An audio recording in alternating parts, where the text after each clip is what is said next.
This is a public service announcement brought to you by Colston Edwards, licensed marriage and family therapist.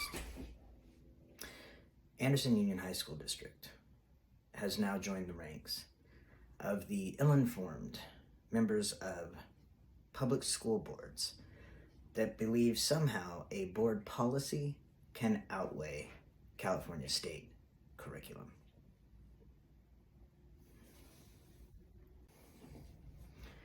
And as a reminder to the parents who are encouraging this behavior from board members, if you can think back to when you were a kid and realizing perhaps that the teacher had earned your trust because they were respectful to you, or whatever your criteria was as a kid to feel like, hey, I can tell this teacher anything. The teacher earned that. If it was a principal, the principal earned that with you. For me, it was the cafeteria lady. She was amazing, and I worked hard for her. Not because as a kid my work ethic was anything near what it is now as an adult, as I choose it to be, but I was learning what work ethic was and why it was important.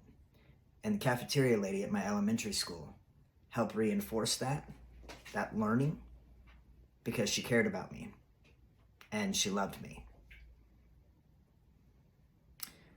Parents who want to turn those special, trusting relationships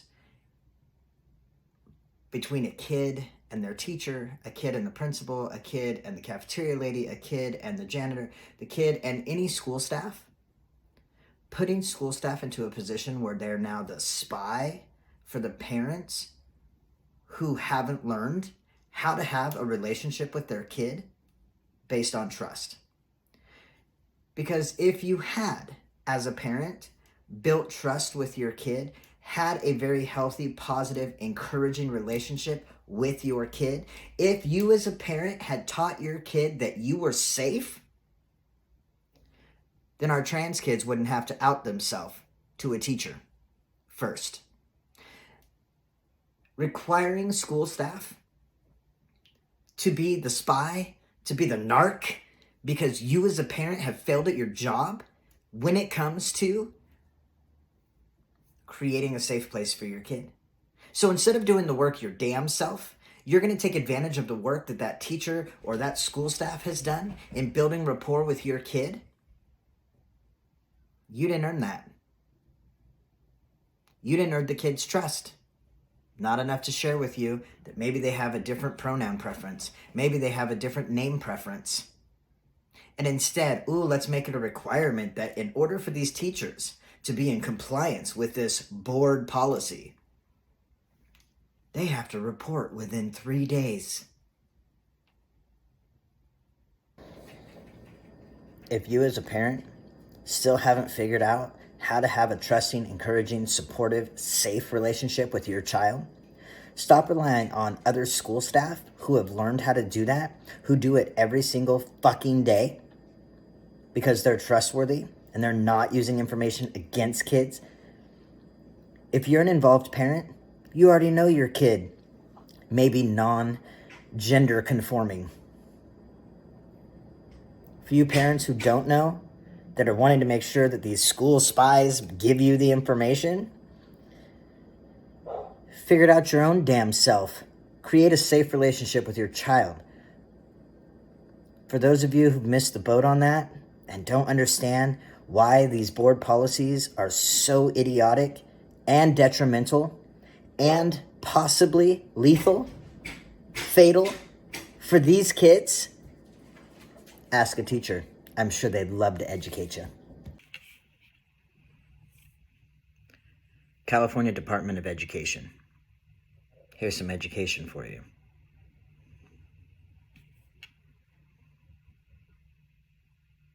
Consistent with our mission to provide a world-class education for our students, from early childhood to adulthood, the California Department of Education issues the following frequently asked questions, facts, in an effort to A, foster an educational environment that is safe and free from discrimination for all students, regardless of sex, sexual orientation, gender identity, or gender expression. And B, assist school districts with understanding and implementing policy changes related to AB 1266 and transgender student privacy, facility use, and participation in school athletic competitions.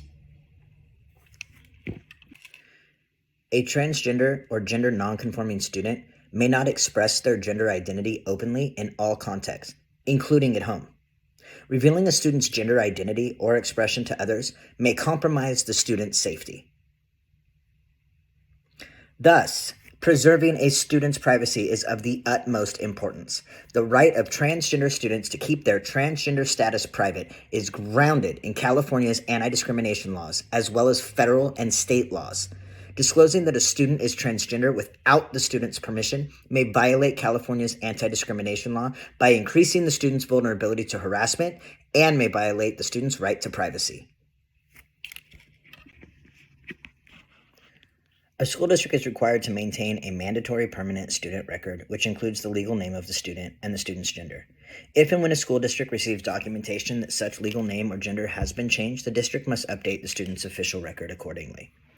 If the school district has not received documentation supporting a legal name or gender change, the school should nonetheless update all unofficial school records, attendance sheets, school IDs, report cards, to reflect the student's name and gender marker that is consistent with the student's gender identity. This is critical in order to avoid unintentionally revealing the student's transgender status to others in violation of the student's privacy rights.